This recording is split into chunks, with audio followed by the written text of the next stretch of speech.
You have our women's freestyle Olympian at 62 kilos, Kayla Miracle. We're at the camp in Atlanta. Talk about what it's been like so far for you. It has been awesome. I love getting to have different partners, different feels. The first practice we're going live, and I go from Dawn Parrish to Helen Maroulis to Sarah Hildebrand to Alex Glade. So I had 4 completely different feels. So that was really nice. Getting to be with the men's freestyle, men's Greco, just makes it like a big happy family. Yeah, expand on that a little more. What's it been like getting to train side by side with the 2 other teams? Well, it's nice to be able to watch Greco, and I really admire what they do. I could never do it. I'm not a thrower, and I do not want to get thrown on my head, so props to them. But seeing the men's freestyle and then getting to train with men's freestyle, I've had a few workouts with, the other day I went with Joey McKenna, and we had a good practice, and then afterwards I rolled around with Vito. We always have a lot of fun just battling it out, so just getting to feel those feels and learning from each other, it's awesome because they have a lot of knowledge, and it's nice that they kind of accept us in the family, and we're just teammates. Yeah, so the idea of this camp not only is like just an Olympic training camp, but a Guatemala prep camp for Pan Am Championships next week. What are some things that you've kind of been focusing on in order to have a good tournament? Just feeling good, having fun, enjoying the process. Pan Am's is just, a tune-up tournament, get to test some things out, things that I've been working on in the room, whatever, and it's a learning experience, so I can take any little thing and take it for the next few months before getting into Tokyo. So that's all it really is. It's not like an end-all be-all. It's just kind of training through it and ready to go out and compete again, because it's been since the beginning of April. Yeah, and like you mentioned, it's a tune-up tournament. So what are some ways that you're kind of hoping to see yourself challenged, or what are some things that you, I guess, want to feel or see as a measuring stick for Tokyo? For me, I just want to focus on my motion, keeping the fakes going, keeping in motion, just being eager to score. I'm in the hard positions, and I need to work to score in those hard positions rather than trying to take the easy way out. So fighting for every point. And then another big thing is parterre. How many points can I score in parterre? Because that can be a game changer. I think my parterre has improved a lot since trials and since getting on the senior level. So it can shock the world at the Olympic Games when rather than just a 2-point swing, it's a 6-point swing. So. You have a all-star team going to the Olympics with you in women's freestyle. What are some things that you're soaking up from some of those ladies? Just everyone's so different. Everyone has very different styles, and I'm not going to change my style. Nobody's going to change their style. But just learning how they think and how they want to approach a practice or their recovery or what's important to them, and getting to kind of pick their brains, see what they're all about, is really awesome, because you have Helen, she's done the dang thing, right? Mm-hmm. And then you have Adeline, who's been right there. She has so many world titles. Sarah, who has world medals. Jakara, world champ.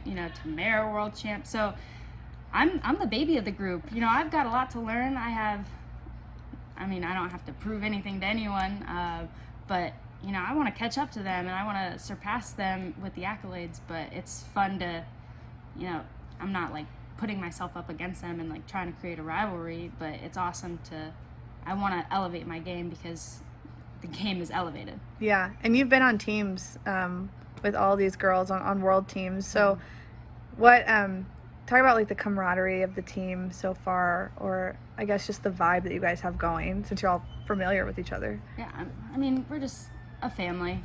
It's really fun. Adeline's like a mom, Sarah, I've known her since 8th grade, so she's like a big sister to me. Tamara is just crazy and funny. Helen's like that big sister who has the wisdom, type of thing. So it's just, and then Jakara, another sister.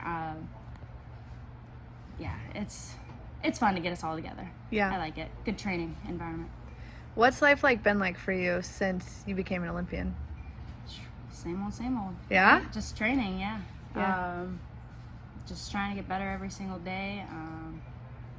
In the room, I do have a little more focus, so that can get exhausting sometimes because everything is magnified. So every little mistake, it's pointed out, and I gotta fix it, right? And get better. So I can't really slack off, which, you're not supposed to anyways, right? But, yeah, same old, just training and enjoying life. How old were you when you decided like you wanted to be an Olympian or made that goal? 4. 4? Yeah. Okay, so in the days following Olympic trials, when you realized like, oh, I did it, like, what were those feelings like? What were those emotions like for you? How long did it take you to kind of like grasp it?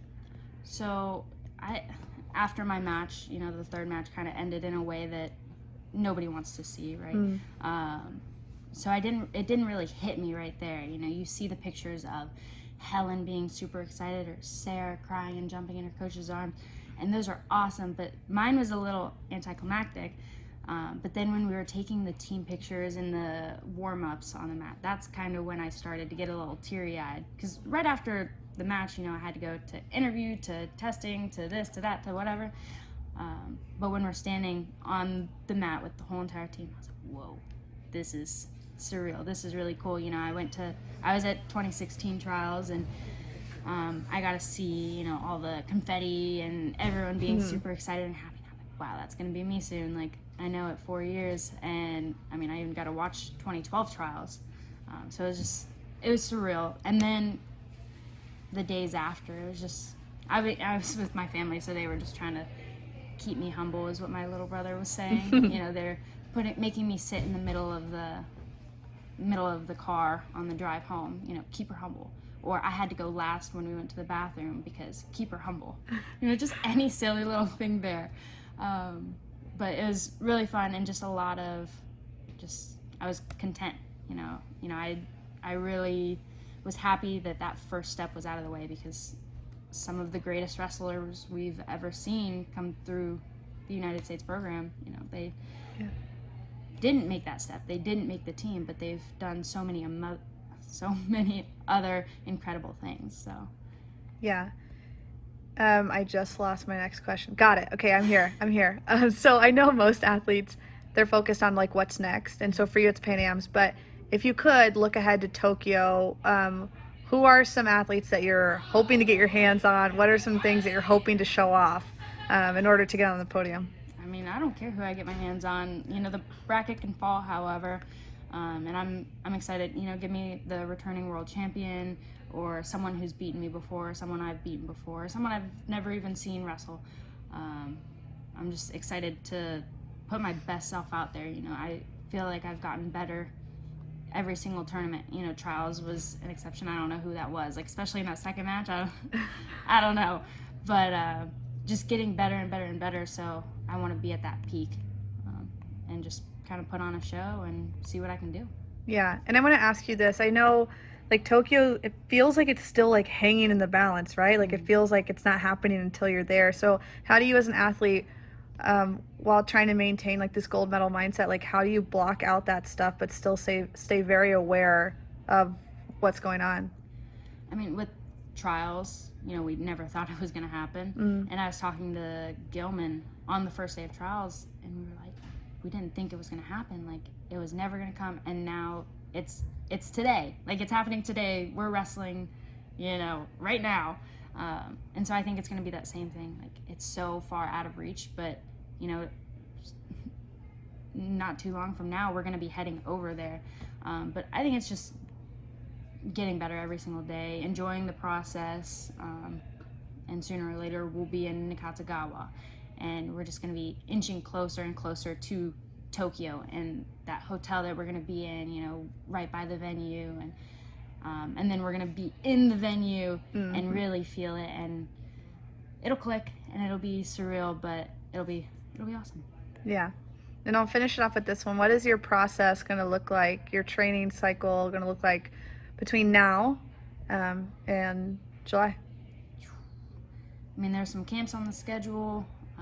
I have, my training partner is Forrest Molinari, and she lives down in Arizona with me. I've got some awesome coaches, Mark Perry and Lee Pritz. So I'm just going to do kind of what they think is best for me. I trust them, and they've gotten me this far so far. That sounds weird. But yeah, just kind of listen to them, train with Neuroforce, keep building that confidence, keep, sharpening my skill set, and yeah, that's it. I don't think there's any specific thing for me. I mean, the coaches probably have a plan of how hard the practice is going to be or how light or what we're going to focus on. But for me, it's just trying to sharpen it all. Perfect. Well, good luck. Sweet, thanks.